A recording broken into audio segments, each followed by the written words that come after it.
Question 6 है अ 1.5 metre tall boy, ठीक है, एक 1.5 मीटर टॉल एक लड़का है स्टैंडिंग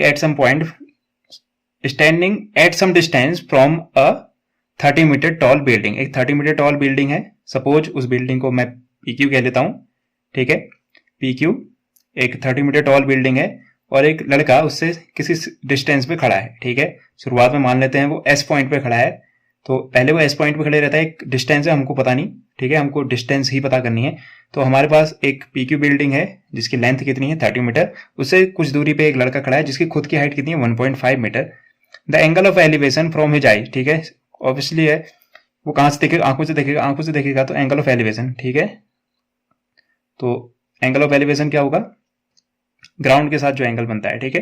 तो यहां से अगर ये ग्राउंड है तो इसके पैरेलल एक लाइन ड्रॉ की जा सकती है, तो ये पैरेलल लाइन ड्रॉ की तो ये एंगल जो बन रहा है उसको क्या कहते हैं, एंगल ऑफ एलिवेशन, ग्राउंड के साथ बनता है, ठीक है। अब ग्राउंड के साथ मतलब ये नहीं यहां से यहां मिला हुआ, आप ग्राउंड के पैरेलल एक लाइन ड्रॉ करोगे और वो एंगल क्या कहलाता है, एंगल ऑफ एलिवेशन। तो ये 30 डिग्री का कह रहा है, ठीक है। The angle of elevation from his eye to the top of the building increases from 30 to 60, ठीक है। वो क्या करता है 30 से 60 में इंक्रीज होता है, क्यों, as he walks towards the building, जैसे जैसे तो वो दूरी एस पॉइंट से बिल्डिंग की तरफ बढ़ेगा तो ऑटोमेटिकली आप एज्यूम कर सकते हो, इमेजिन कर सकते हो, आप अगर बिल्डिंग क्लोज जाओगे तो आप शुरुआत में जब बिल्डिंग को दूर से देखते हो आप नॉर्मल तरीके से देखते, हल्का सा नजरें उठाओगे आपको बिल्डिंग का टॉप दिख जाएगा। लेकिन अगर आप जितने क्लोज जाओगे आपको नजरें आंखें और ऊपर उठानी पड़ेंगी, यानी आपका एंगल ऑफ एलिवेशन क्या हो रहा है, इंक्रीज कर रहा है।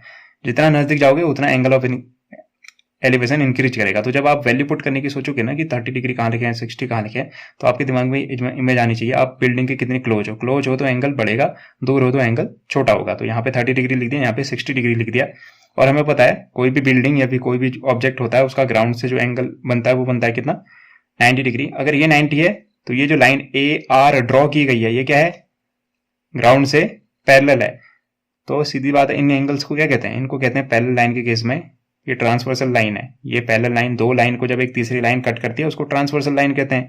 और ये दोनों एंगल कहलाते हैं करस्पॉन्डिंग एंगल। तो करस्पॉन्डिंग एंगल ना आपस में इक्वल होते हैं। अगर ये 90 है ना ऑटोमेटिकली इसको भी कितना होना पड़ेगा 90। तो यहाँ पे मिल जाएगा 90। तो मेरे पास एक दो ट्रायंगल फॉर्म होंगे PBR, एक PAR, ठीक है। इन दोनों में ट्रिग्नोमेट्रिक रेशियो का इस्तेमाल करूंगा क्योंकि मेरे पास ऑलरेडी 30 डिग्री और 60 डिग्री गिवन है। यहां से मैं किसकी वैल्यू फाइंड कर सकता हूं, क्या मैं ये वैल्यू निकाल सकता हूं PR, क्योंकि PQ कितनी है 30। और एक बात बताओ, अगर जो बच्चे की हाइट है, जो बॉय की हाइट है वो कितनी 1.5, मैंने क्या कर रखा है इसके पैरेलल ड्रॉ कर रखा है, इसका मतलब RQ भी इक्वल होगी, मानते हो या नहीं मानते हो, AS जितना होगा उतना ही RQ होना चाहिए क्योंकि इसी के पैरेलल ड्रॉ की गई है। तो यहां से हाइट अगर मेजर करोगे, अगर ये 1.5 है तो ये भी कितनी होगी 1.5। तो आप 30 में से 1.5 माइनस करोगे तो क्या आएगा, ऊपर वाली हाइट आ जाएगी, यानी ये वाली हाइट, ठीक है, जो ट्रायंगल के लिए हमें जरूरत है जिसकी ये हाइट आ सकती है। देखो ना 1.5 ये है तो 1.5 ये भी होगी, टोटल कितनी है 30 में से 1.5 निकाल दो, बची क्या, बची ये, ठीक है।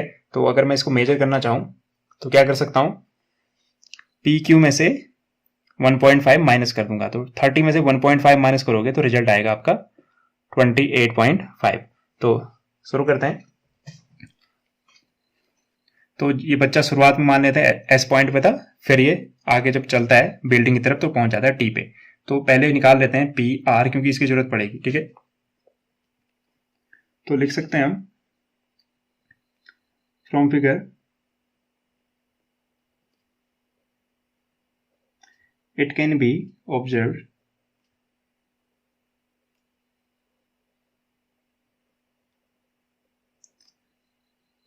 that PR, ठीक है, PR की वैल्यू कितनी होगी, PQ में से क्या माइनस करना है आपको RQ, और RQ उतना ही होगा जितना AS है। AS कितना है 1.5, तो RQ भी कितना होगा 1.5।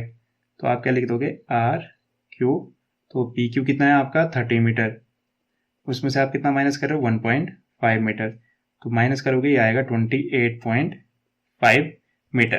तो ये जो ट्रायंगल फॉर्म हो रहा है उसके लिए जो मुझे परपेंडिकुलर चाहिए, ठीक है, एंगल के सामने वाली साइड परपेंडिकुलर होती है, तो ये RP या PR कितनी आ गई मेरी 28.5। तो अब मैं ट्रायंगल ले लेता हूं पहले 30 डिग्री के लिए। जब वो इनिशियल पॉइंट पे था, जब उसने चलना शुरू नहीं किया था, जब वो S पॉइंट पे था, तो ट्रायंगल क्या बन रहा है PAR में एंगल कितना है 30 डिग्री, ठीक है। तो मैं लिख सकता हूं इन ट्रायंगल पी ए आर क्या लिखा जा सकता है? अब आपको समझना है कि निकालना क्या है। निकालना मुझे क्या है, मुझे निकालना ये पूछा क्या गया है, find the distance he walk towards the building. वो कितनी डिस्टेंस बिल्डिंग की तरफ चला, यानी एस पे था और पहुंचा टी पे, तो कितना चला यहां से लेके यहां तक डिस्टेंस। यानी मुझे सिंपली ना इस ट्रायंगल को देखोगे तो मुझे बेस की जरूरत पड़ रही है, ठीक है, बेस की जरूरत पड़ रही है। मेरे पास परपेंडिकुलर है, हाइपोटेनस से मुझे कोई लेना देना है नहीं, नहीं हाइपोटेनस पूछी है, नहीं मुझे जरूरत है उसकी। मेरे पास परपेंडिकुलर है जो अभी मैंने निकाला 28.5 पी आर, और जो रिलेशन चल रहा है मुझे जो वैल्यू चाहिए वो नीचे बेस पे चाहिए। तो परपेंडिकुलर और बेस का रिलेशन किसके साथ होता है? 10 के साथ। तो मैं यहाँ पे 1030 की वैल्यू लूंगा, ठीक है। तो मैं लिख सकता हूँ 1030 इक्वल टू 1030 डिग्री लिखूंगा तो वो क्या होती है, परपेंडिकुलर यानी पी आर अपॉन बेस, यानी इस ट्रायंगल की बात हो रही है तो बेस क्या होगा, यहां से ए से लेके आर तक, ठीक है, ए आर। वैल्यू पुट कर देते हैं, तो वैल्यू पुट करने पे 1030 कितना होता है हमारा, 1030 होता है 1/√3, 1/√3, ठीक है। और पी आर हमारे पास अभी अभी आया था कितना, 28.5, और ए आर में फाइंड आउट करने की कोशिश कर रहा हूं, ठीक है।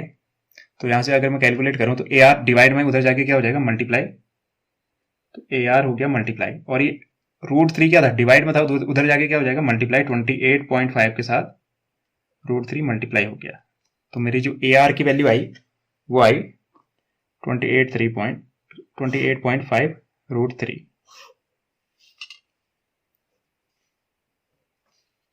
ठीक है। हमारी ए आर की वैल्यू कितनी आई थी, 28.5 √3। अब हम ट्रायंगल पी आर बी लेंगे। In triangle P R B, in triangle P R B क्या हो जाएगा, 1060 डिग्री, 60 डिग्री का एंगल बन रहा है इधर पे, तो 1060 डिग्री हो जाएगा।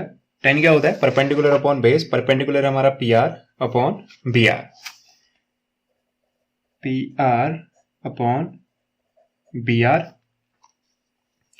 तो पी आर की वैल्यू जो हमारी फाइंड आउट हो चुकी थी वो थी 28.5, और बी आर यहां से हमको मिलेगा, तो 1060 की वैल्यू होती है √3, 1060 इक्वल टू √3, पी आर की वैल्यू है 28.5, और बी आर हम फाइंड आउट कर रहे हैं। यहां से बी आर क्या होगा, यहाँ √3 के साथ मल्टीप्लाई हो जाएगा, तो ये बन जाएगा √3 B R is equal to 28.5, और बी आर इक्वल टू हो जाएगा 28.5 √3 अपॉन से मल्टीप्लाई से अपॉन में चले जाएगा, ठीक है। हमारे पास बी आर की वैल्यू आ चुकी है, और हमको एक्चुअल में निकालना क्या था, हमको निकालना था ए बी, ठीक है, ए बी निकालना है हमको। तो ए बी कैसे निकलेगा, ए आर में से, ए आर की वैल्यू जो ऑलरेडी आई है 28.5 √3, ए आर में से क्या माइनस कर देते हैं, बी आर, और एस टी और ए बी क्या होंगे, दोनों इक्वल होंगे, जितना एस टी होगा उतना ही क्या होगा, ए बी होगा। तो ए बी निकालने के लिए हम क्या करेंगे, A B is equal to A R में से क्या माइनस कर देंगे, बी आर, तो हमें ए बी की वैल्यू मिल जाएगी। ए आर हमारा था 28.3 माइनस ये आया हमारा 28.5 अपॉन √3, ठीक है। तो क्लियरली हमको दिख रहा है दोनों में क्या है, 28.5 दोनों में कॉमन है, तो 28.5 कॉमन ले लेते हैं, अंदर बचेगा यहाँ √3, एंड माइनस 28.5 कॉमन लिया तो उसे डिवाइड करोगे तो ये √3 बचेगा, ये 1/√3। एलसीएम ले लेते हैं, ए बी इक्वल टू